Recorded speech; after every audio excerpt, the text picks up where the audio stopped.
Hey, yo, hello. How we doing? Welcome back. And for all of you that's new here, I'm Jason Knarrim. In today's episode, we're going to be in my basement. Stick around and see what I got going on.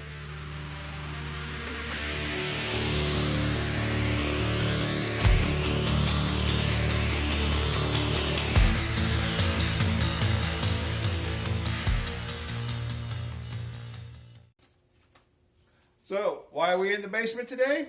Why not? But no, really, this is where I do things. I make stuff. It's like right here in this little corner. But why are we here? That's a question.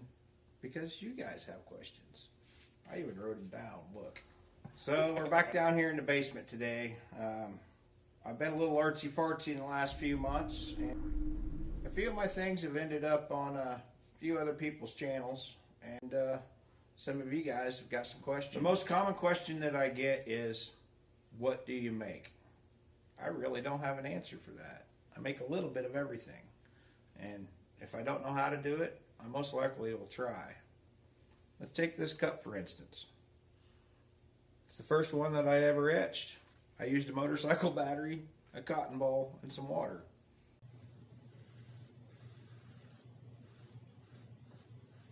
And look how it came out. Well, after I did that, I found out there's an easier way. We can do some acid etching. So, I made cups like this. And a few other ones. They're kind of floating around out there. But, yeah, I learned how to do some acid etching. And from there, I moved on to glass etching. I've done 3 bottles similar to this now. A couple smaller bottles with cork tops that I put wine in.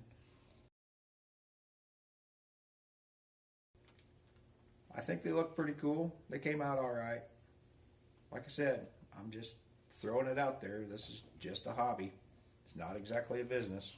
Something else that I make is decals. These are vinyl decals. Some people call them stickers. You can call them whatever you want. They're a vinyl decal. I cut them out. You can put them on your cups. Wendy over there at Hartnett Farm, she put my decal on one of her cups. Her old man thought it was a new cup. So you could revamp your old stuff with things like this. But seriously, no, I've made a few cups. Here, I'll show you a picture. I could do those on different sizes. We got these 20-ounce tumblers too. I could acid etch these, or I could put a decal on these for you. See here in the background, I've done a few hats. I recently broke my hat press. I'll have to get it replaced here before too long. But there's a nice logo. And the logo for my wife's salon. Alright, so the wife's salon. That'll bring us into our second question. How did I get started in this? Well, we do a lot of donation type stuff. We'll give things away for auctions and so on and so forth. And it kind of gets a little expensive.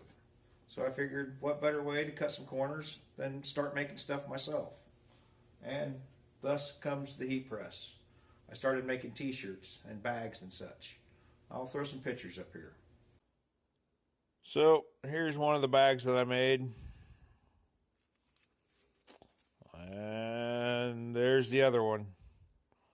She's probably going to give them away to, or donate them or something or other. She has me do things like this a lot.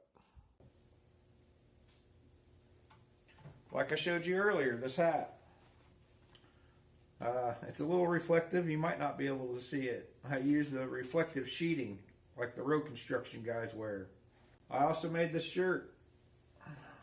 This is one of the first designs I did for the salon. It's come a long way since we did this. Which led me on to making stuff for myself. You're going to get a kick out of this. This is the very first shirt that I ever made.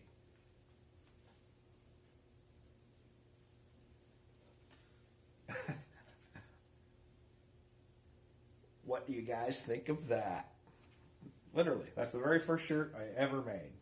Came out pretty good. Now granted, my shirts are just a heat transfer vinyl. It's nothing like these shirts come from Teespring or some of that other stuff. I'm not exactly sure how they do them shirts, but I cannot do things like this. This is printed on or something. Yeah, not for sure how they do it. I'll figure it out one day. So I've done some shirts for some family members, and here's one. What do you guys think about that? That is a lot of work right there. Just multiple colors. This right here is called Sublimation. It's something new that I'm getting into. I don't really know how to do it all that well.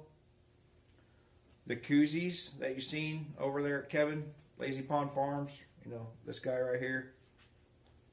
Those are one of my first attempts at making koozies. They come out pretty good. Hopefully you guys go and vote on that. I'll leave a link up here to the live chat that he introduces them at. So I was talking about Jason's shirt, Homesteading Northern Michigan, how it's printed on there. And I don't know how it's done, but like I was saying with the koozies that Kevin did, I am messing around with sublimation. It is printed and then heat transferred over ink. This shirt I tried doing for someone, but it turned out gray instead of black. It was one of the very first shirts that I did. It's come a long way since I did this one. But of course, you can't be a YouTube channel without your own merch, right? I mean, do something, even if it's wrong. Now we've covered what I've done in the past. We've covered how did I get started. And another question is about my decals. So my decals are a vinyl decal. They could go on pretty much anything. I've made magnets for sides of a car with them.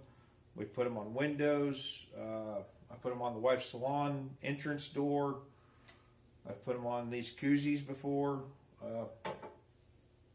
You can do about whatever you want with them. Now this is not a business. This is just a hobby of mine.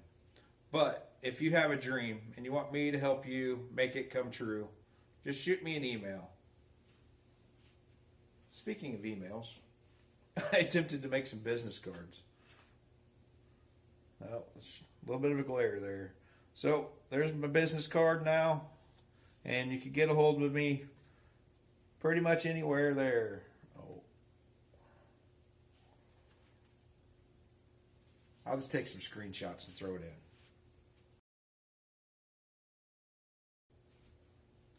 Well, guys, I hope I answered some of your guys' questions.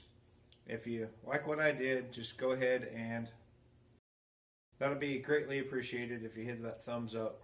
Leave me some comments down below. Tell me what you thought of the video.